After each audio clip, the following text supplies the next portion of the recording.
28장.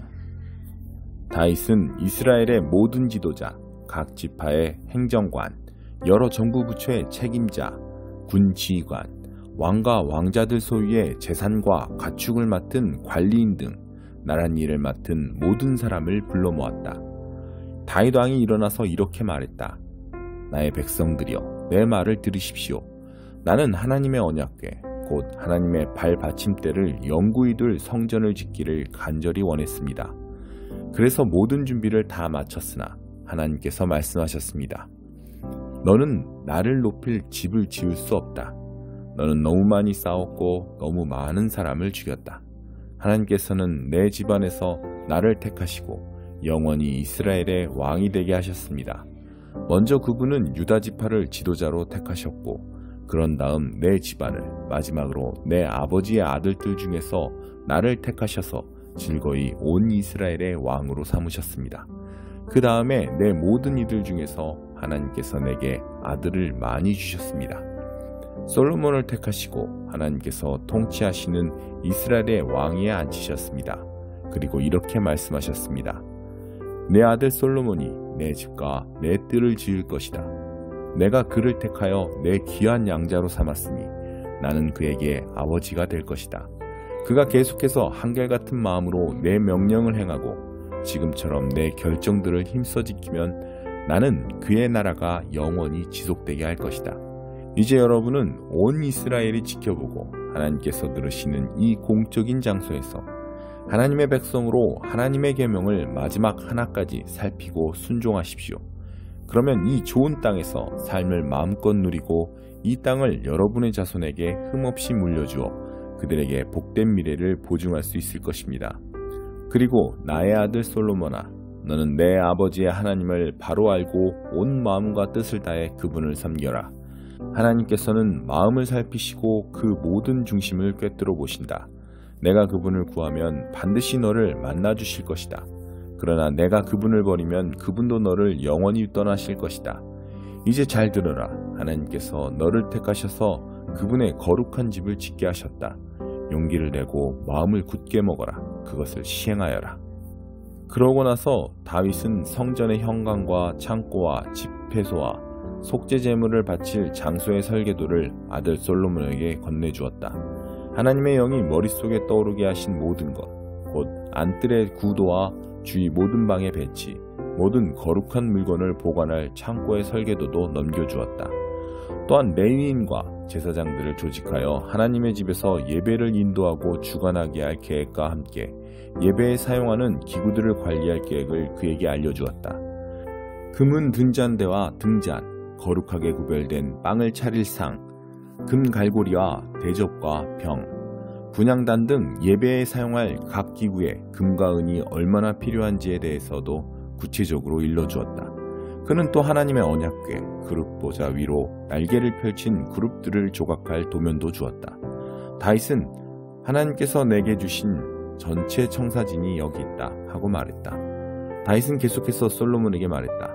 담대하게 일을 해나가거라. 걱정하거나 낙심하지 마라. 하나님, 나의 하나님께서 이 일에 너와 함께 계신다. 그분은 공경에 처한 너를 두고 떠나지 않으실 것이다. 내가 하나님께 예배드릴 수 있도록 마지막 세부사항이 완성되기까지 내 곁에 함께 계실 것이다. 모든 제사장과 레위인들이 도울 준비를 마쳤고 숙련된 기술자와 장인들도 일할 준비가 되어 있다. 지도자와 백성도 모두 준비되었다. 이제 명령만 하여라. 2장. 거짓 종교 지도자들. 그러나 전에 백성 가운데 거짓 예언자들이 있었던 것처럼 여러분 가운데에도 거짓 종교 지도자들이 나타날 것입니다. 그들은 은근슬쩍 파괴적인 분열을 일으켜서 여러분을 서로 다투게 하고 생명을 되찾을 기회를 주신 분의 손을 물어뜯게 할 것입니다. 그들은 파멸로 이어진 가파른 비탈길에 서 있습니다. 그러나 그들은 파멸하기 전까지 옳고 그름을 구별하지 못하는 추종자들을 많이 모을 것입니다. 그들 때문에 진리의 길이 욕을 먹습니다. 그들은 자기만 아는 자들입니다. 그들은 무엇이든 그럴싸한 말로 여러분을 이용해 먹을 것입니다. 물론 그들은 무사하지 못하고 불행한 최후를 맞을 것입니다. 그런 일이 계속되도록 하나님께서 두고 보고만 계시지 않기 때문입니다. 하나님께서는 반역한 천사들을 가볍게 넘기지 않으셨습니다. 그들을 지옥에 가두셔서 최후 심판의 날까지 갇혀있게 하셨습니다. 또한 그분은 경건치 못한 옛 세상도 가볍게 넘기지 않으셨습니다. 홍수로 쓸어버리시고 오직 8명만 살려주셨습니다. 혼자서 의를 부르짖던 노아가 그중 한 사람이었습니다. 하나님께서 소돔과 고모라 두 도성을 멸망시키기로 작정하시자 남은 것은 잿더미뿐이었습니다. 그것은 경건치 못한 삶에 빠져있는 사람 누구에게나 보내는 끔찍한 경고였습니다. 그러나 성적으로 더럽고 사악한 자들 때문에 몹시 괴로워하던 선한 사람 롯은 구원을 받았습니다. 저 의로운 사람은 날마다 도덕적인 부패에 둘러싸여 끊임없이 괴로움을 겪고 있었던 것입니다. 이처럼 하나님께서는 경건한 사람들을 악한 시련에서 건져내시는 분입니다. 또한 그분은 사악한 자들의 발을 최후 심판의 날까지 불 속에 붙들어 두시는 분입니다. 먹이를 찾아 어슬렁거리는 약탈자들. 하나님께서는 특히 더러운 생활 방식에 빠져서 정욕을 따라 살아가는 거짓 교사들에게 진노하십니다. 그들은 참된 권위를 멸시하고 간섭받기를 싫어합니다. 그들은 거만하고 자기만 아는 자들이어서 피조물 가운데 가장 빛나는 이들마저 서슴없이 헐뜯습니다. 모든 면에서 그들보다 뛰어난 천사들조차도 그런 식으로 거만하게 굴거나 하나님 앞에서 다른 이들을 헐뜯을 생각을 하지 않습니다. 이들은 광야에서 태어난 사나운 짐승이며 먹이를 찾아 어슬렁거리는 약탈자에 불과합니다. 그들은 무식한 독설로 남을 파멸시키지만 바로 그 행위로 자신들도 파멸당하고 결국에는 패배자가 되고 말 것입니다. 그들의 악행이 부메랑이 되어 그들에게 돌아갈 것입니다.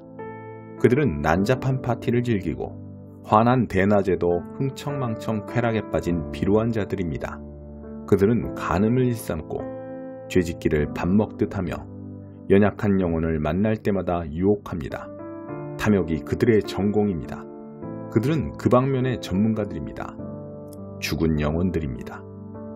그들은 큰 길에서 벗어나 방향을 잃었고 부올의 아들 발람의 길을 따랐습니다. 발람은 예언자이면서도 불의의 이득을 취하여 악의 전문가가 되고 말았습니다. 그는 제멋대로 길을 가다가 제지당했습니다. 말 못하는 짐승이 인간의 목소리를 말해서 그 예언자의 미친 행동을 막은 것입니다. 그들에게는 아무것도 없습니다. 그들은 바싹 마른 샘이며 폭풍에 흩어지는 구름입니다. 그들은 지옥의 블랙홀을 향해 나아갑니다. 그들은 허풍이 잔뜩 들어 잘난 체하며 큰소리치지만 아주 위험한 자들입니다. 그릇된 생활에서 막 벗어난 사람들이 그들의 상표인 유혹에 가장 쉽게 넘어갑니다. 그들은 이 새내기들에게 자유를 약속하지만 정작 자신들은 부패의 종입니다. 그들이 부패에 빠져 있다면 실제로 그러합니다. 부패의 종 노릇을 하게 되기 때문입니다. 그들이 우리 주님이시며 구주이신 예수 그리스도를 경험함으로써 죄의 구렁에서 벗어났다가 다시 예전 삶으로 되돌아가면 그 사람의 상태는 전보다 더 나빠질 것입니다. 떠났다가 되돌아가서 자기가 경험했던 것과 거룩한 계명을 거부하느니 차라리 하나님께로 난 곧은 길에 들어서지 않는 편이 더 나았을 것입니다. 개는 자기가 토해놓은 곳으로 되돌아간다는 속담과 돼지가 말끔히 씻고 나서 다시 진창으로 향한다는 속담을 그들이 증명하고 있습니다. 5장 목자처럼 이스라엘을 다스릴 지도자. 그러나 딸아, 지금은 희생당할 준비, 최악의 상황을 맞을 준비를 하여라. 우리를 포위한 저들은 이스라엘의 왕을 욕보일 것이고 동네 북처럼 그를 두들겨 팰 것이다. 그러나 너 다윗의 고향 베들레헴아, 작은 마을인 내게서 지도자가 나올 것이다. 이스라엘을 목자처럼 다스릴 지도자가 나올 것이다. 그는 벼락 출세에 지도자 행세를 하는 자가 아니라 뿌리 깊은 명문가 출신이다. 그때까지 이스라엘은 남의 집에 맡겨지겠으나 마침내 진통이 끝나고 아이가 태어날 것이다. 그러면 흩어졌던 형제들이 고향으로 이스라엘 집으로 돌아올 것이다. 그 지도자는 우뚝 서서 하나님의 힘을 덧입고 계시된 하나님의 위엄으로 목자와 같은 통치를 펼칠 것이다. 모든 사람이 집에서 안전하고 즐겁게 지내며 온 세상이 그를 존경하리라. 세상에 평화를 가져오는 그를. 행여 깡패 같은 아시리아 사람이 쳐들어와서 우리 강토를 짓밟더라도 걱정할 것 없다. 그들이 제 분수를 깨닫고 짐을 싸서 돌아가게 만들어 우리가 그들을 장악할 것이다. 우리 목자이신 그분의 통치가 사방으로 뻗어가 아시리아까지, 니무롯 같은 다른 이방 나라에까지 이를 것이다. 우리 목자이시며 통치자이신 그분께서 우리의 오랜 원수와 새로운 적들을 막으시고 우리 강토를 침략하고 유린하는 모든 세력으로부터 우리를 구원하실 것이다. 정선되고 정화된 야곱 무리는 민족들 가운데 우뚝 솟은 존재가 되리라. 하나님께서 내려주시는 이슬 같은 존재가 되리라. 여름철 내리는 소낙비와 같아서 사람이 예측하지 못하며 어림잡거나 어찌할 수 없는 존재가 되리라. 그렇다. 정선되고 정화된 야곱 무리는 민족들 가운데 우뚝 솟은 존재가 되리라. 짐승의 제왕, 양떼 속을 활보하는 젊은 사자 같을 것이다. 닥치는 대로 잡아먹은 너를 막아설 자 아무도 없겠고 승리를 거두고 의기양양해진 내 앞에는 더 이상 맞설 적이 없으리라. 그날이 오고 있다.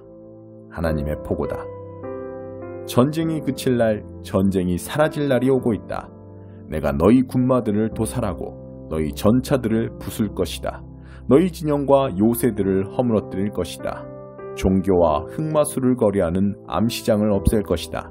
너희가 조각하고 주저한 신들을 박살내고 남근 모양의 기둥들을 잘라낼 것이다. 세상을 제멋대로 주무르고 자기 일과 자기가 만든 것을 경배하던 행위는 이제 끝이다. 나는 너희가 숭배하던 섹스와 권력 산당을 뿌리 뽑고 하나님과 맞서던 것들을 모조리 멸망시킬 것이다. 치솟는 진노를 발하여 내 말에 귀 기울이지 않는 사악한 민족들을 모조리 쓸어버릴 것이다. 14장. 한 번은 예수께서 바리새인의 최고 지도자들 가운데 한 사람과 안식일 식사를 하러 가셨는데 손님들이 모두 그분을 주시하며 일거수일투족을 살폈다. 바로 그분 앞에 관절 마디가 심하게 분 사람이 있었다. 예수께서 그 자리에 있는 종교학자와 바리새인들에게 물으셨다. 안식일에 병을 고쳐도 되느냐 안 되느냐? 그들은 묵묵부답이었다. 예수께서 그 사람을 데려다가 고쳐주시고 돌려보내셨다. 그러고 나서 말씀하셨다. 여기 있는 사람 가운데 자기 자식이나 가축이 우물에 빠졌는데 당장 달려가서 끌어내지 않고 안식일이냐 아니냐를 따질 사람이 있느냐? 그들은 대답할 말이 없었다. 소외된 사람들을 초대하여라. 예수께서 식탁에 둘러앉은 손님들에게 계속해서 이야기해 주셨다. 사람들이 저마다 밀치고 상석에 앉으려는 것을 보시고 예수께서 말씀하셨다. 누가 너를 저녁 식사에 초대하거든 상석에 앉지 마라. 주인이 너보다 더 중요한 사람을 초대했을 수도 있다. 그런 경우에 주인이 와서 모든 사람 앞에서 큰 소리로 당신은 자리를 잘못 잡았소. 상석은 이 사람의 자리요 할 것이다. 그러면 너는 부끄러워 얼굴을 붉히며 마지막 남은 맨 끝자리로 가야 할 것이다. 저녁 식사에 초대를 받거든 맨 끝자리에 앉아라. 그러면 너를 초대한 사람이 와서 친구여 앞으로 나오시오 하고 반드시 말할 것이다. 그 일이 저녁 식사에 온 손님들에게 화제거리가 될 것이다. 내가 말한다. 너희가 거만한 태도로 다니면 결국 코가 납작해지고 말 것이다. 그러나 너희가 너희 있는 모습을 그대로 인정하면 자기 자신보다 더 큰 존재가 될 것이다. 예수께서 자기를 초대한 사람에게 말씀하셨다. 다음번에 네가 저녁 식사를 베풀거든 내 친구와 가족과 잘 사는 이웃들 곧 호의를 갚을 사람들만 초대하지 마라. 한 번도 초대받지 못하는 사람들, 가난한 지역에 사는 소외된 사람들을 초대하여라. 그러면 내 자신이 복되고 또한 복을 경험하게 될 것이다. 그들은 호의에 보답할 수 없겠지만 하나님의 사람들이 부활할 때 그 호의에 대한 보답이 있을 것이다. 반드시 있을 것이다. 초대받은 손님 이야기. 그 말에 손님 가운데 한 사람이 응답했다. 하나님 나라에서 저녁 만찬을 먹게 되는 사람은 정말 복이 있습니다. 예수께서 그 말을 이어받으셨다. 그렇다. 어떤 사람이 성대한 저녁 파티를 열어 많은 사람을 초대했다. 식사 시간이 되자 그는 초대받은 손님들에게 종을 보내 말했다. 오십시오. 음식이 다 준비되었습니다. 그러나 초대받은 사람들이 한 명씩 핑계를 대며 거절하기 시작했다. 한 사람은 나는 땅을 좀 샀는데 가서 둘러봐야겠다. 미안하다고 전해라 하고 말했다. 또 한 사람은 나는 방금 소 5쌍을 샀는데 꼭 가서 부려봐야겠다. 미안하다고 전해라 하고 말했다. 또 한 사람은 나는 신혼이라 집에 있는 아내에게 가봐야 한다 하고 말했다. 종이 돌아와서 주인에게 사정을 보고했다. 주인은 격분해서 종에게 말했다. 어서 시내의 큰 길과 골목길로 나가거라. 가서 제대로 된 식사가 필요한 사람들, 소외된 사람과 노숙자와 불쌍한 사람들을 눈에 띄는 대로 모아서 이리로 데려오너라. 종이 다시 보고했다. 주인님, 명령하신 대로 했는데도 여전히 자리가 남습니다. 주인이 말했다. 그렇다면 길거리로 가서 아무나 만나는 대로 데려오너라. 나는 내 집이 가득 차기를 원한다. 내가 너희에게 말한다. 처음에 초대받은 사람들 가운데는 아무도 내 저녁 파티에서 먹지 못할 것이다. 비용을 계산해 보아라. 하루는 많은 무리가 예수와 함께 걷고 있는데 예수께서 돌아서서 그들에게 말씀하셨다. 누구든지 내게 오려는 사람은 아버지와 어머니, 배우자와 자녀, 형제, 자매, 그리고 자기 자신까지 내려놓지 않고서는 내 제자가 될 수 없다. 누구든지 자기 십자가를 지고 내 뒤를 따라오지 않는 사람은 내 제자가 될 수 없다. 새 집을 지을 계획이라면 집을 다 지을 수 있을지 비용을 계산해 보지 않을 사람이 누가 있겠느냐. 기초만 놓았는데 돈이 다 떨어졌다면 너희는 아주 어리석은 사람으로 보일 것이다. 지나가는 사람마다 이 사람이 끝내지도 못할 일을 벌였구나 하고 손가락질하며 너희를 비웃을 것이다. 또 너희는 병사 1만 명으로 병사 2만 명을 가진 왕을 당해낼 수 있을지 판단해 보지도 않고 전쟁에 나가는 왕을 상상할 수 있겠느냐. 만일 당해낼 수 없다고 판단하면 밀사를 보내 휴전을 맺지 않겠느냐. 간단히 말하겠다. 계획이든 사람이든 너희에게 가장 소중한 것과 기꺼이 작별할 각오가 없으면 너희는 내 제자가 될 수 없다. 소금은 좋은 것이다. 그러나 소금이 맛을 잃으면 아무데도 쓸모없는 무용지물이 되고 만다. 너희는 듣고 있느냐? 정말로 듣고 있느냐?